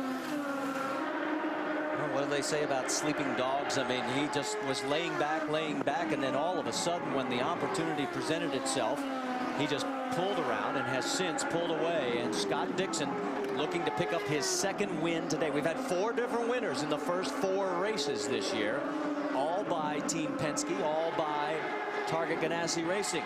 And it looks like it's going to stay that way here in the 5th stop of the 2009 campaign. In fact, there you see it right there.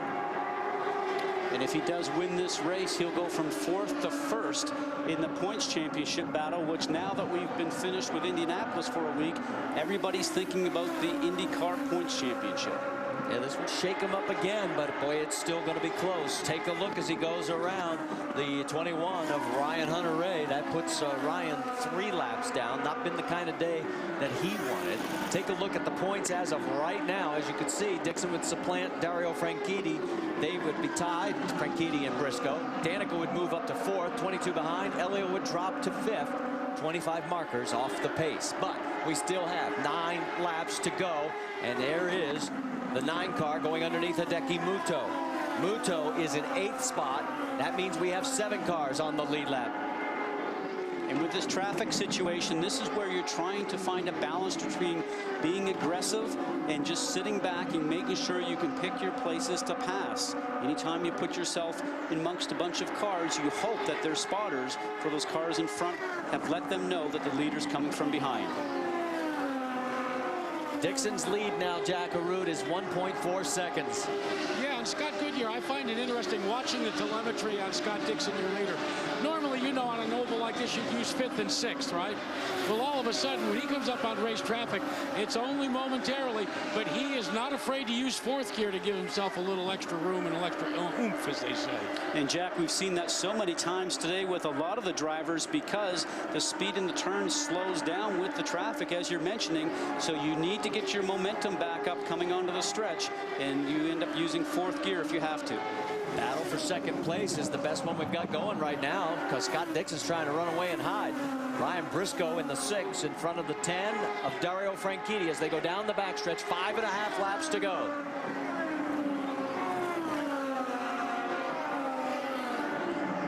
Turn 4, Briscoe seems to be able to hold off Franchitti.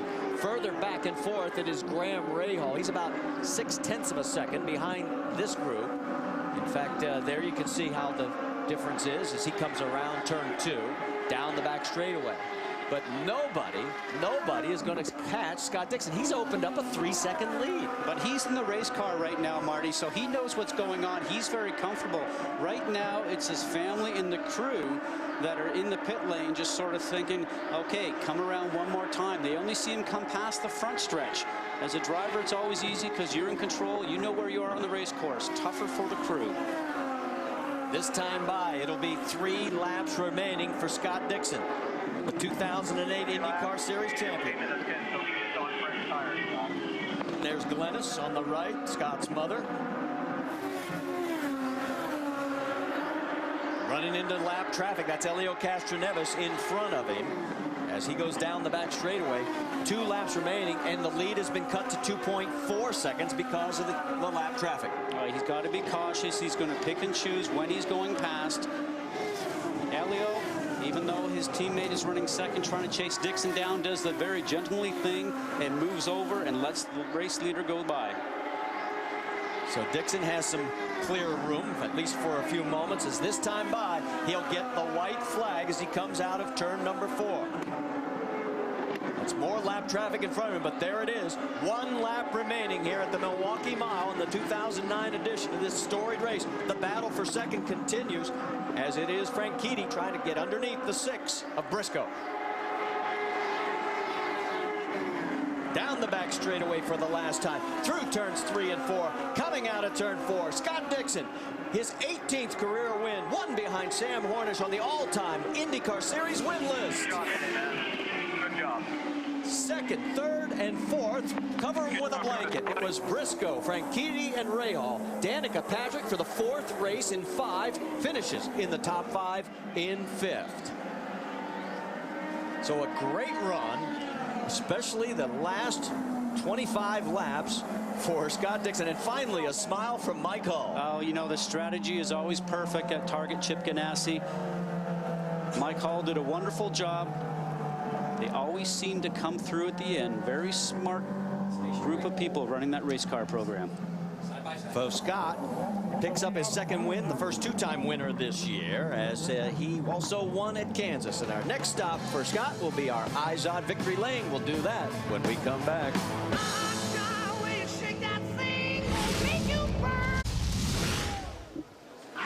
And we're here at the Milwaukee Mile, and there you see, as Scott Dixon has made it to the Izod Victory Lane. Vince? Scott Dixon winning for the 2nd time here this season. Victory at Kansas and then taking the victory here at the Milwaukee Mile. And Scott, you told me earlier in the weekend, when you win here, you know you've earned it because this is a hard racetrack. How difficult was it for you today? It was tough. You know, first of all, I got to say hello to my wife who's over in England. Emma's back home with her family, so I just want to give her a shout out over there. But man, what a long race. You know, we had a lot of traffic. Traffic was key to today, but we've come a long way, man. I remember crashing 2 cars, I think, in 4 laps at this place in 2005. So I'm stoked that the Target car was so fast today. We had a great race with Dario as well in the TomTom car. It was just awesome. I'm just so happy to win at this place. It's so tough. How about the pass of Ryan Briscoe? Take us through that. He was having some trouble getting by Scheckter. How did you size that up? Yeah, you know, that's just that's the problem the whole day is you just got to try and get a clean way through the traffic. And you know, Briscoe and I and everybody else, you get caught up sometimes. And I actually had a run on him several times, and he kind of run me to the bottom there, but we didn't get caught up, luckily. But that's how I got him. You know, he tried to go below, then I got to run high, and then got underneath him going into 3. You had a really good car at Indianapolis. Of course, you won the race before that at Kansas, and now you win this one. What's the big difference with this race team and how Eric Bretzman is setting up this race car to make it almost unbeatable? It's not, you know, it's Eric, it's Brian, it's Mike, you know, it's Chip from the top, you know, and working with Dario has been fantastic. He's been a great teammate. You know, we're just trying to work on finer points to make these cars better, and you could see in the first 10 laps how good these cars were today. So, you know, I think Dario would have liked to have finished a little higher, but I'm just so stoked that we won here at the Milwaukee Mile, man. He wins at Milwaukee, and he's the points leader to boot. Marty? All right, thank you very much, Vince. And this is the 2nd fastest race in 111 held here at the Milwaukee Mile. 138.7 miles an hour, the fewest cautions we've had. And there's the pass down the back straightaway. That's the one that did it for Scott Dixon as he picks up his second win of the year. We've got more from the Milwaukee Mile when we come back. There is A.J. Foyt, a 4-time winner here at the Milwaukee Mile. In fact, Victory Lane is named for A.J., and there is the plaque dedicated back in June of 2003. This man is synonymous with this track over the years. A total of 7 cars finished on the lead lap out of the 20 that are here. And let's check in with the man who finished second, Ryan Briscoe. He's with Jackaroo. Yeah, he's been waiting patiently. And Ryan, let's talk a little bit about, first of all, the pass. But that was the end result of some tough times you were having in traffic. A little bit, you know. Scott was there all day, and, you know, I just got held up a little bit there. I think it was with Schechter, and tried to go down the inside and then really had to slow it down with understeer. Scott got a run on me, and that was it. But it was a great race anyway, you know. When you lose momentum and lose the lead that way, how long does it take to gather it all back in and get back in the game? Oh, I mean, you're straight on it, but you know, I could see Scott's car was just a little bit faster as the tyres got older. He would carry a bit more momentum through the middle of the corners, and that's what was hurting me a little bit more with the traffic. But you know, that's how I got Dario earlier on when he was leading. But it's a great result. I think the points are very close, and you know, it was fun and exciting. I love this track. I want to go back to when your teammate, Elio Castroneves, who had to start dead last, you started on the pole, was in front of you. And I wonder, how much leeway were you giving Elio in hopes that you wouldn't have to put him a lap down? Well, that's right. You know, I was pretty patient, and I didn't want to force the issue. But, you know, as the race went on, I think we got in that situation again, and I was starting to get a bit anxious because Scott and Dario were right behind me. But, you know, he was just struggling a little bit more with the handling today, and obviously it's hard at this track starting last. But I had to be careful too because, I mean, he's a 3-time Indy 500 champion. You know, he's a legend. I didn't want to do anything silly with it. All right, congratulations, second place. Not where you'd like to be, but second is still good. Oh, Brianne? Jack, I've caught up with Dario Franchitti here in Victory Lane. You came to congratulate your teammate, Scott Dixon. A strong third finish for you. How pleased are you with third? Yeah, it's one of those deals. I'm really happy. The Tom car ran very well today, and we came from 8th, got up into the lead there. Got held up in a little bit of traffic, and Scott and Ryan got past, but that seemed the story of the day, and I didn't do a good enough job timing a couple of those passes, and the guys got back past me, and had a couple of goes there at Ryan at the end, but just not close enough.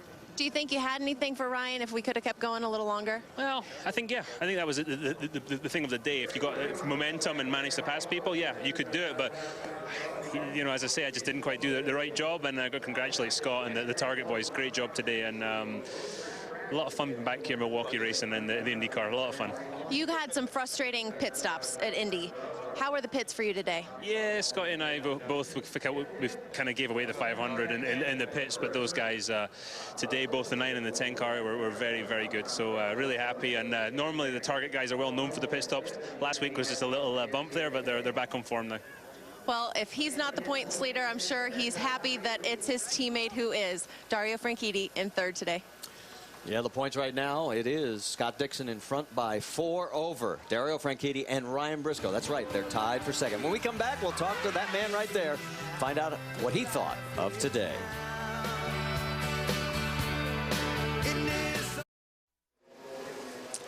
The post-race festivities continue here at the Milwaukee Mile as we will show you what the points look like right now.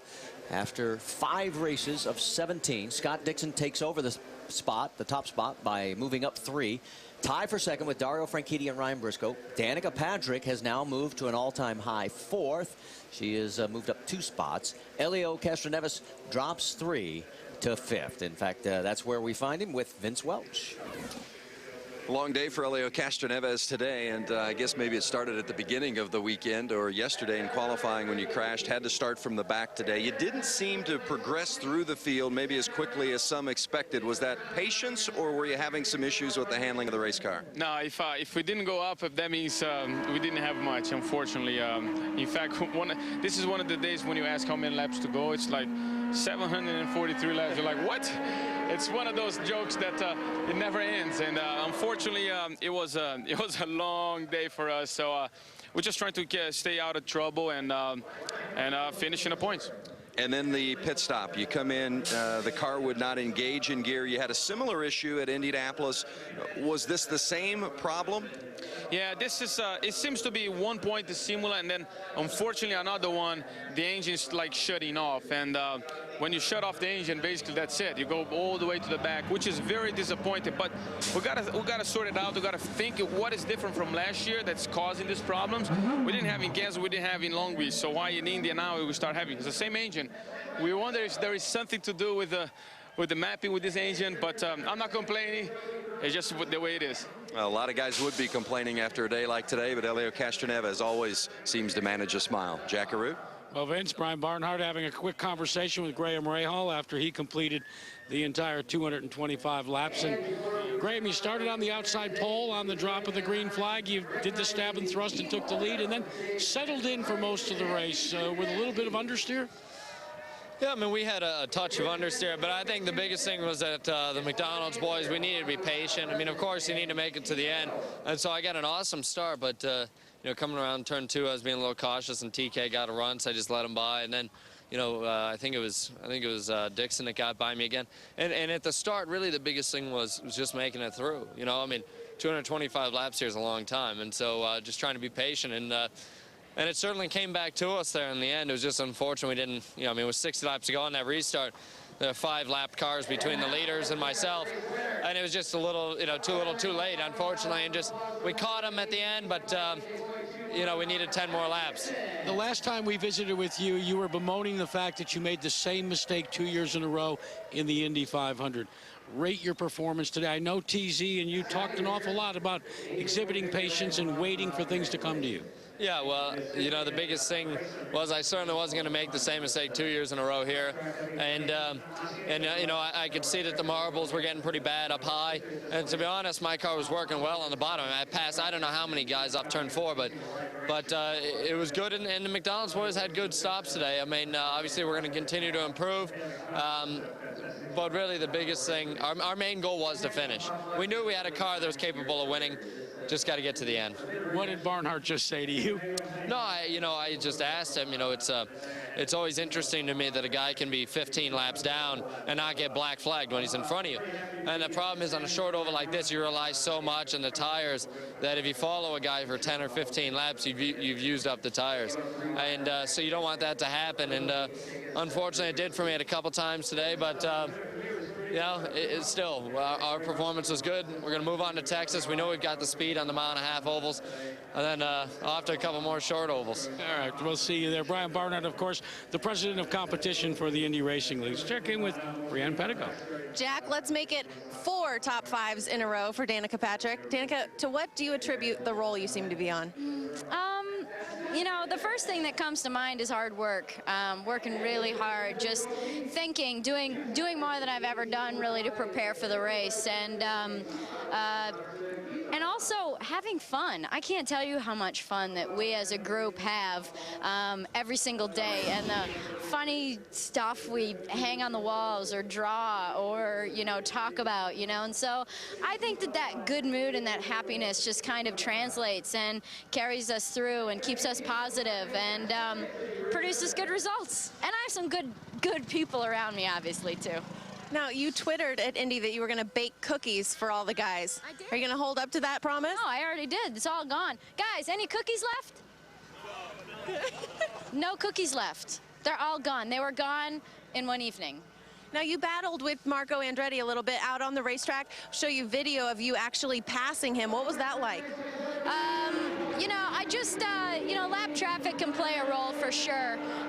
But, you know, I just kind of, after the last stop, just thought to myself, you know, I know this seems like the last stop and you got to go, but it was a full stint left. So you still had to take care of the tires. So, you know, I was, you know, going for it right away. And then I calmed down and just, you know, took care of the tires. And I think that served me well. Now, you had some handling issues from the start of the race. How busy were you inside the car today? I think that I was more mentally busy. You know, the balance of the car was okay. It was just that when I caught traffic, you know, the car just lost overall grip and was tough to drive. So, you know, I just really had to stay on top of it. And the more I looked after the tires earlier on in the run, the better off I was later and the easier it was. So you have to discipline yourself. So, you know, just trying to keep my head screwed on right. Jack, she's amazing. Not only is she an amazing driver, but she also bakes. I can't keep up. Yeah, I'd like to have had some of those cookies, wouldn't you, Brian? But talk about bringing one home for the Marines in the top 10, a 6th-place finish for Rafa Matos. Rafa, this team, what do you see is going to be the one thing that you all need to accomplish to go to where Scott Dixon did today? The whole team is working really hard, trying to make the car as fast as possible. And I'm pushing myself every time I go to the racetrack, and I have to dedicate this result to the whole crew, the Air Force, Marines, Lucas Dragon crew. The car ran flawless all weekend long, and it was just an important result for us after what happened in Indy. And let's just try to keep the momentum going. Now, I understand you're going to have a new crew member when you get to Texas, in Shaquille O'Neal. I mean, you're not quite as tall as Shaquille. Have you had some conversations with him? Not yet. I'm looking forward to meeting him, and hopefully I'll be able to take him around the track and try to scare him a little bit. Oh, Vince, I don't know if he could fit in a car, do you? I don't think so. Marco Andretti, 7th today. Certainly a lot happier than it was a week ago after the Indianapolis 500. So assess the run that you had today. We just needed track position. I think our car was pretty decent. You know, I think maybe the last stint I might have had a bit too much understeer dialed into it. You know, maybe a bit too cautious on my end, but I might have let the boys down. I think it was a top 5 car, but if we could have got out front, I'm pretty sure we could have stayed there. But it was one of those races where everybody took every yellow, so Kyle couldn't really do his job or work his magic as good as he normally does. So, you know, we didn't have many options today, but what are you going to do? Yeah, top 10, and I know we talked about the disappointment of Indianapolis. How important was it for this team to get back and post a top 10 finish today? Yeah, it was huge. I mean, you know, we just need to keep, you know, slowly climbing up and keep working, keep digging. We'll be all right. Marco Andretti, 7th today for AGR. All right, thanks, guys. And that is the 7 cars that finished on the lead lap out of the 20 that were entered. And take a look at his 2009 series. As in 5 races, his best has been 6, and that was twice at Long Beach and at Kansas. All right, stay with us. We've still got more here as we wrap things up, and the celebration continues.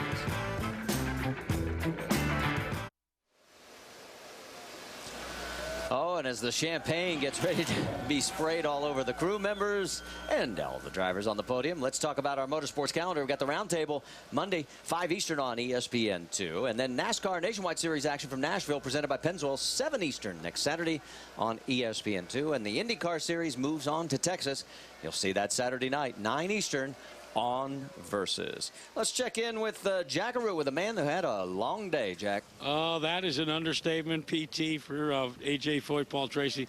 Not the way you wanted to debut with Supertex. No, it was a frustrating weekend for everybody, for ABC, their home race here in A.J., and obviously, you know, we just missed the setup all weekend, and it felt like one of A.J.'s dirt cars the first stint. It was so loose. I was barely hanging on to it, but we got it better towards the end of the race, and we were running competitive times. But by then, I just had to stay out of the way and just let the leaders do their thing and come around and get by. Everybody wants to know, will you be in the cockpit of this car when we go to Texas next week? Well, about halfway through the race, I was thinking I had enough of this right now. So, you know, we'll talk about it. I told AJ we'll get through the race, clear our heads, and then talk tomorrow on Monday. Hey, Marty, you want to know how confused you get when you drive for AJ? Take a look. The socks, L and R. Yeah. And he's got them on right. Hey, that's half the game.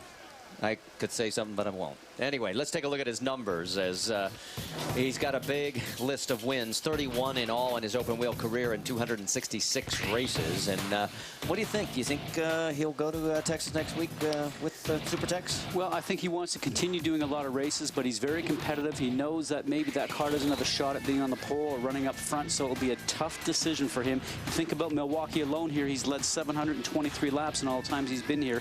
Not used to being in the back. Finished 17th here today stay 6 laps down. Let's check in with Brianne Pedigo. She's caught up with Dan Weldon. That's right, Marty. Dan, you finished second last week in the biggest race, the Indianapolis 500. Today, it's a top 10. Are you happy with 10th? No, I think it's a disappointing result. You know, certainly missing the first of an hour session this weekend set us back a lot, and unfortunately we didn't roll off the truck with a good car. But, you know, at one point there we were looking pretty strong in the mid part of the race, but just didn't quite have the, you know, the car to compete with those first 3. They seemed extremely fast. So we're going to continue to work hard. And, you know, I think National Guard, Panther Racing will just get stronger as, you know, as the season goes on. You talked about the momentum from Indy carrying you here to Milwaukee. What does this do as you go into Texas? I mean, it's obviously good to keep finishing races and not tear up equipment. So, you know, I think we can learn some stuff out of here. Certainly, you know, in a competitive series like this, we've got to make sure that we don't lose practice time again. But, you know, going forward, I think we know where we need to improve. I think we've got clear direction. We've just got to continue to develop the car to get it, you know, or get it like the top guys. And, you know, I don't think, you know, a win's out the question at all, but that's what we've got to keep working hard towards. This was one of the fastest races we've had here at Milwaukee. How physically challenging was it inside the car today? The steering weight of my car was incredibly heavy, a lot heavier than I've ever had before. So I think that's one of the things we're joining a new team. We'll look into that and you know, see why that is the case, because obviously it's difficult to fuel the car through a heavy steering, or certainly that's the case for me. But no, I think Milwaukee's always it's always a pretty physical race, but you know, mentally you just can't make mistakes, because if you get offline and you get in the marbles, it's very difficult to recover. You're 6th in points right now. Is it too soon in the season to start worrying about that? Yeah, I think so for us. You know, I think we have to just approach each weekend and go for the win. You know, like I say, I think I've been impressed with the team's work ethic. You know, I don't think we quite have the same budgets as some of the top guys out there, but you know, I can see that coming. And I think if we just keep working very, very hard and have that kind of never say die attitude, like I say, we'll be hopefully running in that top 5 of the championship towards the end of the season, and you never know what can happen. Thanks, Dan. A solid top 10 for the National Guard and Dan Weldon.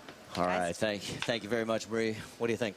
Well, you know, we've got such a competitive series going on right now. The top 5 positions, 3 top teams in those 5 positions. It's going to be a great season. Don't forget, O'Reilly NHRA Summer Nationals going on right now on ESPN2. Next, it's on the West Coast. Stay tuned for ABC's World News or your local news over most of these ABC stations. Congratulations to Scott Dixon, our winner here at the Milwaukee Mile. And for our entire ESPN on ABC crew, I'm Marty Reed. Thanks so much for watching here on your ABC station. We'll pack it up. We'll head on down the road till we meet again.